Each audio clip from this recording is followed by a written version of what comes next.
Assalamualaikum warahmatullahi wabarakatuh.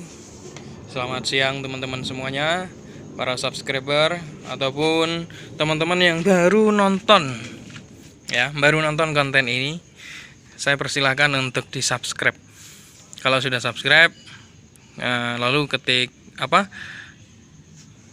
klik tombol loncengnya agar ada notifikasi yang akan masuk ke layar HP Anda ketika saya membuat konten-konten video tentang pusaka berikutnya. Teman-teman sekalian yang ada di depan saya ini, mungkin Anda akan terheran-heran, kok konten keris kok ada alat-alat atau bahan kimia lain semacamnya seperti ini, kan ya? Jadi gini teman-teman, saya bukan untuk mengajarkan ya, tapi ini adalah suatu contoh ulah daripada beberapa orang yang dikatakan proses keris prosesan. Jadi awal mula keris prosesan itu terbentuk ya seperti ini. Cara-cara simpelnya akan saya sampaikan tutorialnya sebentar lagi. Sebelumnya kita ngobrol-ngobrol dulu. Jadi keris yang dinamakan keris prosesan. Jadi ada istilah kadang teman-teman perkerisan itu ngomong, wah itu keris prosesan mas ini. Ya, keris prosesan itu adalah keris baru yang diproses menjadi keris sepuh, gitu ya. Jadi keris baru, buatan baru diproses menjadi keris sepuh. Lalu jadinya tampilannya akan seperti sepuh. Tampilannya akan seperti keris original. Nah, seperti itu. Suaranya pesawat nih. Jadi keris prosesan itu sebetulnya sudah terjadi cukup lama ya. Hal-hal seperti ini karena sebuah kepentingan ekonomi mungkin. Juga ada motif utama menurut saya karena ekonomi ya. Kan apalagi sih yang diharapkan kalau ndak ingin ekonomi nilai jualnya akan lebih, kan begitu. Karena dengan menjual keris-keris baru mungkin anggapannya karena kerisnya tampilannya biasa, yang jelas akan sedikit akan murah kan ya kalau keris baru itu. Kalau tampilannya kurang bagus, maka dibuatlah atau diproses menjadi seperti keris yang sepuh gitu. Jadi ini di depan saya teman-teman, maka saya akan perkenalkan apa saja bahan-bahan yang digunakan dan cara kerjanya seperti apa. Kan begitu yang ada di benak orang-orang kadang itu. Kenapa kok bisa besi baru bisa menjadi keris yang tampilannya seperti sepuh. Namun dalam catatan teman-teman semua, dalam tanda catatan ini ya, meskipun melalui sebuah proses atau pemrosesan itu tidak akan menjadi sempurna, tidak akan menjadi maksimal jadinya jikalau bahan daripada keris itu tidak bagus. Jadi kalau keris koden itu yang tak sebutkan kemarin di konten sebelumnya, yang saya maksud keris koden itu keris harga 200 ribuan, 300 ribuan di pasar-pasar itu pun kalau diproses ya nggak jadi nanti. Meskipun diproses ya tetap aja jelek jadinya gitu. Jadi yang bahan paling bagus ketika keris itu diproses sehingga tampilan akhir menjadi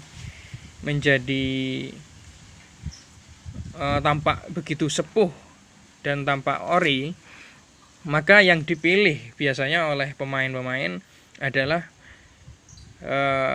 bahan atau keris yang berbahan yang berbahan besi-besi lama.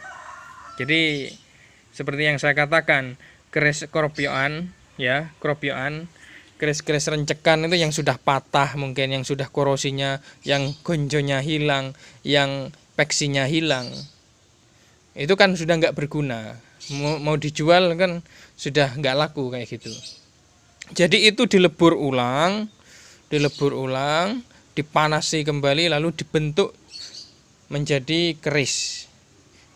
Entah itu dapur Sengkelat mungkin, entah itu dapur brojol, dapur tilam sari, dan lain sebagainya. Nah, ketika sudah menjadi keutuhan sebuah keris, maka untuk menjadi tampilan yang lebih sepuh, nah itu melalui cara seperti ini. Di depan saya ini ada bahan, yaitu citric acid atau sitrun. Sitrun ini biasanya untuk membersihkan kamar mandi, atau garam asam sitrat. Kalau ngarani wong Jawa sitrun, asam sitrat itu. Yang kedua, ini dua hal yang terpisah ya. Jadi bisa dicampur atau tidak, atau satu-satu yang dibuat pakai sitrun aja atau pakai sir. Ini ada sir. Sir ini bahan komponen daripada aki mobil atau aki sepeda motor. Kan ada dua tuh, ada yang biru, ada yang merah. Kalau yang biru itu adalah sebagai tambahan, jadi kekuatan tidak ada setrumnya, lek ngarani nggak ada setrumnya. Kalau yang merah ini ada setrumnya, atau ada daya elektrolit. Jadi teman-teman semua,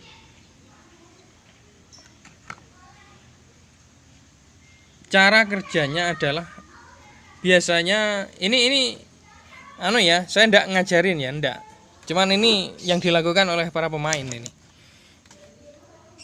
Air, sediakan air seperti ini, lalu dituangkan sitrun ini, asam sitrun, entah setengah, entah semuanya, terserah. Yang terpenting Anda tahu kadarnya sendirilah nanti per satu bilah itu. Atau kalau ini kurang terlalu cepat untuk membuat wesi itu korosi, yang cepat itu adalah sir ini. Ini sangat cepat. Jadi fungsi daripada kedua bahan ini adalah membuat bilah keris itu menjadi korosi atau mengikis besi. Sehingga ketika sudah terjadi perendaman di sini, proses korosi itu, maka tampilan akhir daripada besi itu akan berbentuk seperti ini, teman-teman.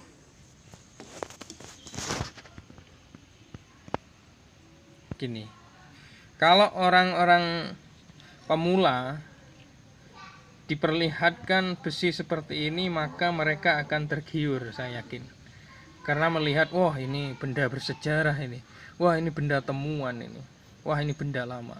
Padahal tidak, teman-teman. Padahal prosesnya ya seperti ini, dengan sitrun atau dengan air sir gitu.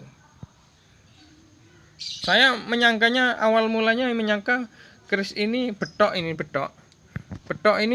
tak kirain ya ori sepuh. Namun ternyata setelah saya teliti, dengan adanya patina yang saya hampir terkecoh, ternyata ini memang prosesan dengan cara seperti ini. Nah, untuk lama tidaknya, saya karena saya bukan pelaku, saya tidak pernah seperti ini, karena ribet lah seperti ini, ribet menurut saya. Gak sumbut karo waktune ya, karo nilai jualnya pun enggak. Menurut saya sih lebih baik nyari di lokasi-lokasi lah daripada berbuat seperti ini. Jadi ini kalau sudah keris, misal ini adalah sitrun atau sir, Terus besi ini langsung direndam seperti ini, ya, direndam. Ya, ini jangan sampai dibiarkan begitu saja sampai 5 jam, apalagi semalam itu bisa habis ini. Apalagi kalau dengan sir ini, memang wilah ini akan habis ini. Jadi bentuknya akan korosi seperti ini teman-teman, bentuk akhirnya. Nah, ini siapa yang nyangka kalau keris ini adalah keris baru?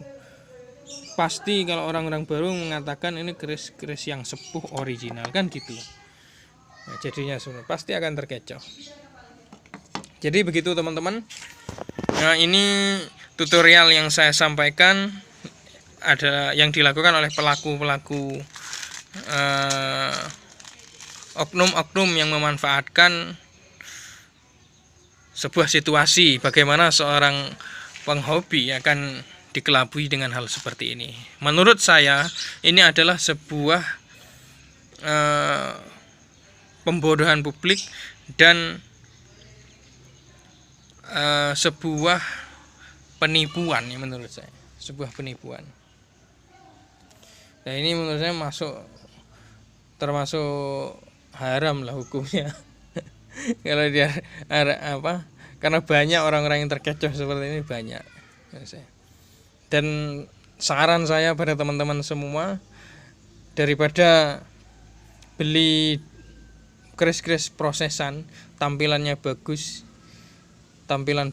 atau terlihat seperti tapi itu prosesan, lebih baik beli yang original, ya, beli yang original meskipun itu mahal. Itu tips dari saya. Karena barang yang original tanpa dirubah sedikit pun, maka auranya akan berbeda. Sekalian kalau misal